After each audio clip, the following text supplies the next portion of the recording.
On the day the government increased the retirement age and raised petrol taxes, a demonstration outside the Economy Ministry on one of Athens' main thoroughfares.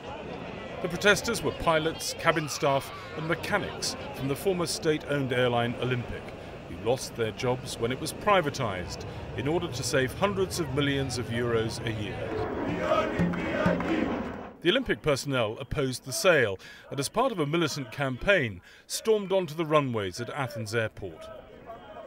The price of pacifying the unions and securing privatisation was a promise of substantial severance payments. But the protesters have been waiting 4 months for their money and are afraid the cash-strapped government can't afford the redundancy terms.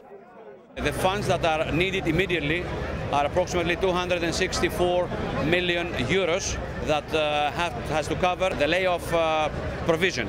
The financial crisis is there, although we believe that the government is using the crisis in order to avoid certain obligations. It wasn't so long ago that these personnel were telling passengers to fasten their seatbelts, put away their tray tables, because the plane was descending into Athens airport. The fact that these professionals are now demonstrating outside the Economy Ministry is a sign that there's huge potential for people from all walks of life to come out onto the streets to protest against the austerity measures. Air traffic controllers will cut Greece off from the rest of the world by joining the 24-hour strike. Members of a communist union, PAME, who in January took to the streets against the austerity measures, will also be out in force alongside the striking civil servants. I think one should take it very seriously because it's going to test the capacity of the government to govern.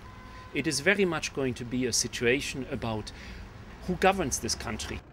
Another of Greece's leading think tanks has warned that social unrest could pose the biggest threat to the government's plans to stabilise the economy. But despite widespread opposition to the austerity programme, no one is predicting a repeat of the riots of December 2008. Malcolm Brabant, BBC News, Athens.